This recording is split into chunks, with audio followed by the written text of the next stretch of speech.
Y'all ready to be history? Get started. Welcome. Hi. Hello, everyone. To the Pro Audio Suite. These guys are professional. They're motivated. With Tech to the VO stars. George Whittam, founder of Source Elements. Robert Marshall, international audio engineer. Darren Robbo Robertson. And global voice. Andrew Peters. Thanks to Tribooth. Austrian Audio. Making passion heard. Source Elements. George the Tech Whittam. And Robbo and AP's international demos. To find out more about us, check theproaudiosuite.com. Line up, ladies! Here we go. And welcome to another Pro Audio Suite, thanks to Tribooth. Don't forget the code TRIPAP200 to get $200 off your Tribooth and Austrian Audio, making passion heard. Today's topic, I'm going to steal this one, and I will give credit to Bobby Gosinski, his podcast, The Inner Circle. He's doing an interview, and it was one of the subjects sort of jumped out at me, and I thought, that's interesting, being a person who holds a lot of expensive outboard gear, and I know Robert has the same habit. Is it worth hanging on to, and will it go up in value? And is it better than plugins? That is my question I pose to you. I think you got to frame it by whose point of view. Yeah. From a studio owner's point of view, or commercial studio owner's point of view, from a voice actor's point of view, and from just like a sheer collector's point of view. From a hoarder's point of view. Hoarder. I think, there's a few different points of view. I mean, if I was to sell my stuff, then I'd probably end up selling it to a commercial studio, I'm guessing, because a voiceover talent's not going to buy the stuff I've got in here, but a music studio may. Right. Mm-hmm. So what we're banking on is there going to be more commercial grade music studios vying for this less and less common gear. It's harder to get. That would drive up the price. Because, I mean, the thing is, a lot of the stuff you buy now, there's so many clones of all this classic gear. Purple and Warm, and there's all these companies, right? But don't you reckon there's something tactile about turning a knob, or adjusting? Yeah, but you can get that with a clone of the new stuff as the old stuff. Not even so a digital clone, but an actual analog clone. Yeah. You can get that, and some of that kind of holds its value probably. But the original LA-2As and the original 1176s, those go way up in value. I had a original Tube Screamer pedal that was stolen from me, and those things are like $1,000. And I have a reissue now of a Tube Screamer, and I don't know if it sounds different or not. To somebody out there, those pedals are worth a lot more when they're the original one that they don't make anymore, that has the what have you chip in it that you can't get anymore. So I don't know that a lot of that stuff really makes such a huge difference in sound, to be honest. Like a purple 1176 is still a really great compressor as an original 1176. But there's definitely a lot of cachet. Yeah, it's like microphones, really. I mean, a classic U47, you're going to be paying like $25,000 for it, or U67 for sure. So, I'm guessing it's going to be the same with Outboard. If you had a 2254 and an original square 2254, that would be worth a fortune. Probably like 10 grand or something, or more. I don't even know. Yeah. So, but a lot of people are getting used to, this was the interesting part. It's like you get a reference. So if you started as an intern in a studio and you worked your way up in a proper commercial studio, you have a reference in your head, the sound of the real stuff. So when you hear a clone, unless it's a very good clone, you'll pick it. You'll pick the difference. But a lot of people are kicking off their careers in bedrooms, so they have no reference of what this stuff sounds like. I mean, let's just take something we're looking at. How close is that 737 plug-in to those units behind you? Oh, right here? Yeah. Yeah. It's pretty close, because the reason I have some to get rid of is we've been replacing them with the virtual plug-in. And in this particular case, in my opinion, the 737 preamps being Class A, they're very, very clean. I mean, they really have no character to sound. Them. They don't have transformers, and they just have a really clean sound. So in my opinion, they're really easy to replace because they don't really have much character to them. Not like a Neve or something. So in my opinion, it's very easy to replace them.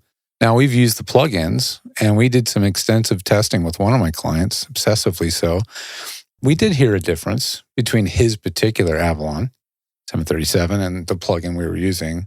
That it was then the like first question. It was an EQ thing. I found a little Is frequency it that I. better or worse or just different? You know, It wasn't a better or worse thing. It was just not exactly identical. There was something in the mids, like in the 2K-ish, where somewhere that wasn't exactly the same, and we bumped one up a dB or two. I mean, it was similar. It was really, really similar. I think a better comparison could be maybe, I don't have one, of course, but a Manley Voxbox to the Voxbox plugin. If someone wants to buy me the Manley VariMu, I've got a VariMu. You have a VariMu? I have a VariMu, yeah. Oh, wow. Do they still make those? I think so. Okay. So what's the concept behind a VariMu? The compression style, it's like, I forget exactly, but it's like, you know, instead of an optical, it's a very variable mu, which I would have to AI it. You have to Google that one. Remember. Yeah. Well, I mean, speaking of AI, I used an AI and I put into the system, has the value of used vintage audio recording equipment increased at a rate that outpaces inflation? Well, the first piece of data it gave me was about new audio gear, and that clearly is a different story.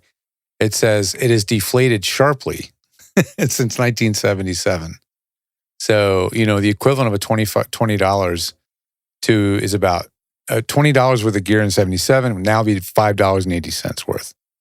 Like if you're going to go buy a receiver, right? It's just they've devalued because they've gotten so much cheaper to produce. But let's talk about vintage gear. And again, it's doing a comparison here of consumer stuff, not pro. So it mentioned a Sansui G9000.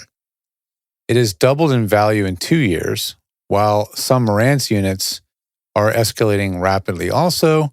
But others have noted that things like the 1178, it says 1178. 1178. Yeah, that's. It might be, I mean, that's a home stereo amp? Or No, now it's going into pro audio, and I think it's starting to hallucinate because the model numbers are 1178, LA-2A, and CL1B. Anybody know what a CL1B is? So the CL1B is a modern recreate of a Tube Tech. Is a Tube Tech recreate of a Pultec EQ. Yeah, so these model numbers are a little bit word I think. Or CL1B is a compressor. Yeah. So it's a Tube Tech compressor, though. So a community member notes that reissues and vintage models they climbed from 2,200 to 2,700 and over 3,000 during the pandemic era. Certain brands from the 60s and 70s continue to go up in price because of reputation and looks. They're going up roughly the same rate as the stock market, says somebody on GearSpace. Oh, wow. Okay. Well, here's one I can tell you. I've got a Neve 1073 DPA. I bought it probably 10 years ago, I guess. I think I paid $2,000 for it. And I've just seen a used one on eBay for $4,000.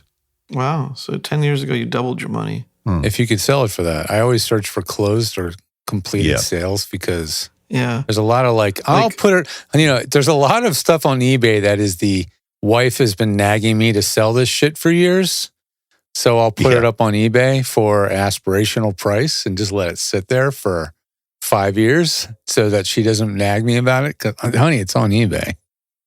I'll tell you one that I did actually do really well on. I bought a Neve 8-channel mixer from the 80s, right after Rupert left. So it's and I bought that thing for $5,000, and I think it's $15,000 now. Wow. Or some people try to get $15,000 for it now. Yeah. I don't know if they're getting it though again. I think it has to be really venerable. The stuff, the more it's knocked off, the more it's probably worth. Wouldn't you say? Yeah. So this one's not knocked off a lot. And if anything, it's knocked on. All the Neve snobs are like, that's not a Neve because Neve wasn't there when Neve made that one. That's a John Pope. Oh, yeah. What model is the one you were talking about, AP? The 1073 DPA, which is AMS Neve. But if your 1073 was an original 1073, it'd be like freaking $10,000. Yeah. More. Yeah. Yeah, in the States. Because yours is an actual Neve recreate, but it is a Neve. Yeah. It's legit. It's not like a Heritage. Oh, it's basically like Neumann. Circuit match, right? It's an exact circuit match. Yeah, well, I mean, as much as Neve can match a it. brand new one in the modern US right times. now is $27.43. Yeah. So that's And probably here four with Gs. the exchange rate at there, Yeah. close to 4,200, Yeah. which is So- about the same. What are VariMus going for? I don't know. I'm on Reverb. You guys use Reverb down under? I've bought a lot of stuff off Reverb. How about in I Australia? know of Reverb, but no.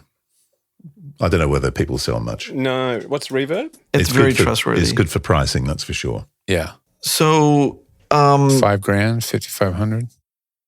yeah, so I got mine for $4,000, but you can buy them for $3,500 used. So $3,300. It's like I've lost money on that one. The 2254 Neve compressor, the AMS version, which is what I've got here, a new one of those is 4,500 Australian dollars. But if you have a 2254 limiter compressor vintage rack stereo pair, US dollars, 12,000. So yeah, I mean, there's certain gear that is still very commonly available and or still being made new, which definitely is going to have, like the Avalons are a great example. They still produce these. I think the VariMu is still being made. Right. So that drives down the used price a fair deal. And I thought these things were worth well over $2,000. They're not. They're worth $1,500 to $1,700. The Avalons. For those Avalons. And you know what? Every one of them that I'm selling has been refurbed. So there's about $500 to $700 in labor into each one of these units. So Yeah. I have to recoup $1,000. I can recoup $1,000 maybe on these. But yeah, they're definitely not going up in value in terms of used market. The Avalons, they're pretty kind of stable. The other question is, as people dealing with audio, can you hear the difference between a clone or a plug-in as opposed to a real piece of... Well, I mean, you can have 5 LA-2As that are all going to sound different, right? Yeah. And that's the problem with anything that's got tubes or old wiring and capacitors and stuff. All that stuff degrades and ages over time. So, like I said, when I bring these Avalons into my friends over at Audio Rehab, which is the official repair center of Avalon for the entire United States, it's going to come out of there benching as a new unit. No questions asked. No, you would not hear the difference in that case. But yeah, when they're truly vintage and they haven't been benched in 5, 10, 20 years, yeah, they're all going to sound different for sure. Yeah. Yeah. In fact, even UA has in their library of Teletronics LA-2As, their models, there's 3 or 4 different models. They all have a different, image on the screen, and one looks like it's got little, Dymo labels stuck on it, like somebody's original piece of gear out of his. It probably came out of, what's his face's and studio. people played with this. Like who's the plug-in manufacturer that we interviewed? Where it's like that's not just any Fairchild, that's so and so's Fairchild that we cloned. Yeah. And then the other one is Plug-in Alliance that they have. Imagine you have a Neve desk and there's 80 channels in the Neve desk. It's expected that not all 80 channels are the same. And so in their plugin, when you throw the plugin down many times, they have a setting that they have patented that gives every single plugin reiteration of that within your DAW a different sound. So that my somehow, God. You didn't know about that? No, Yeah. I mean, that's not the world I live in, but that's insane.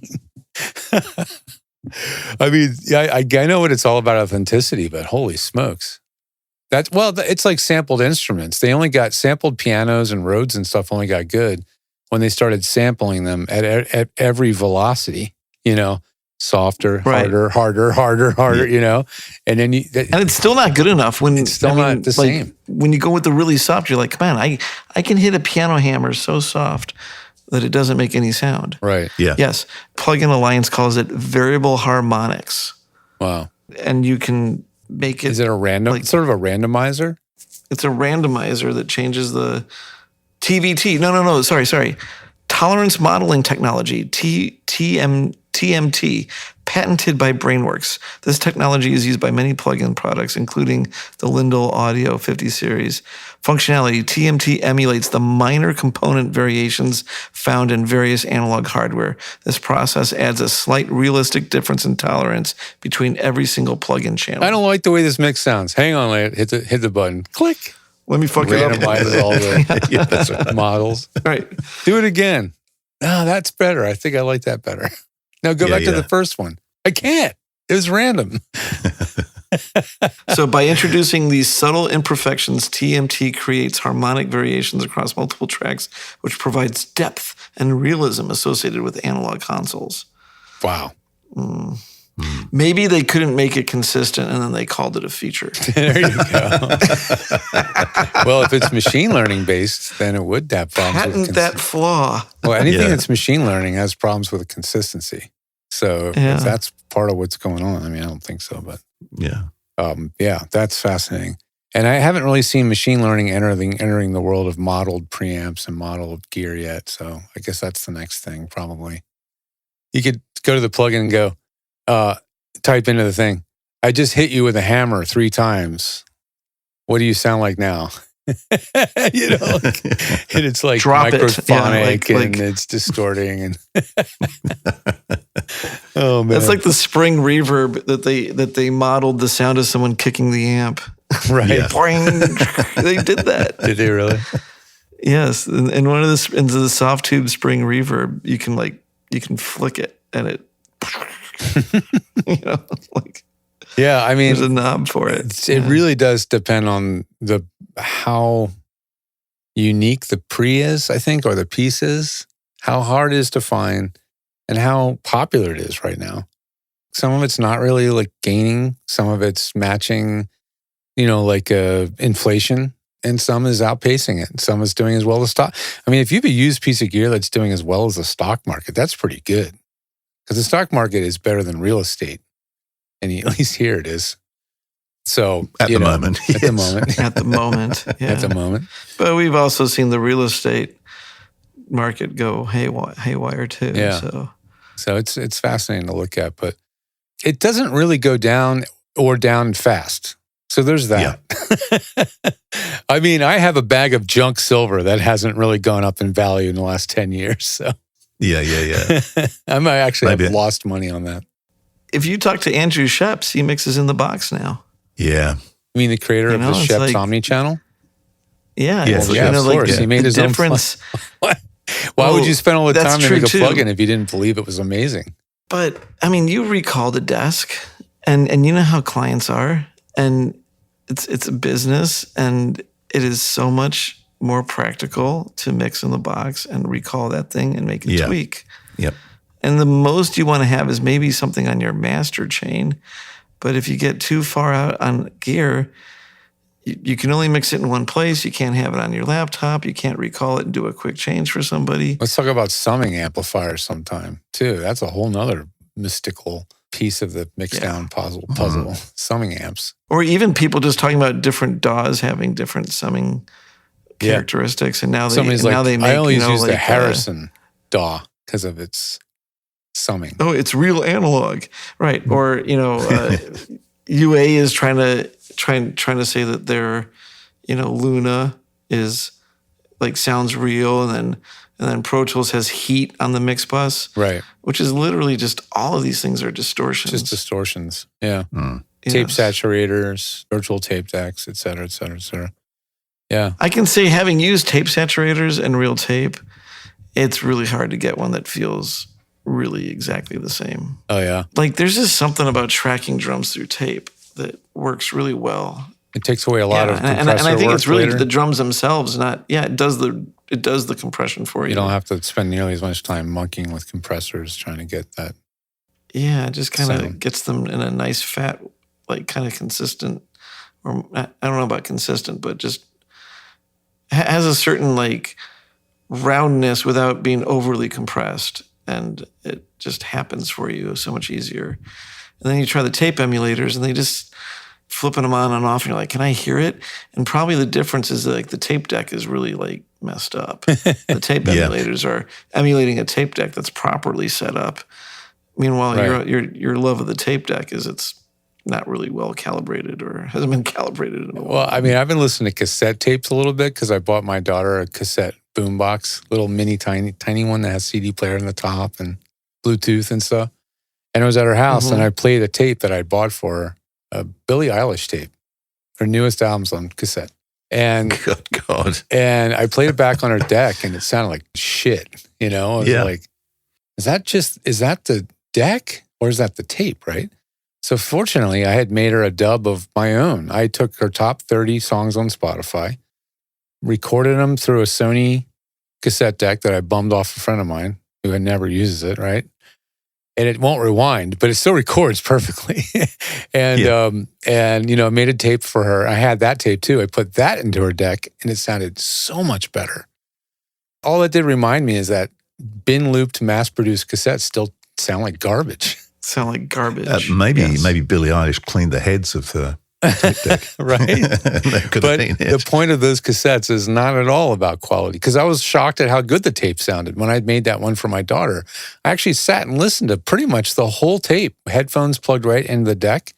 And I was like, damn, this sounds you pretty... can't hear above 14K anymore.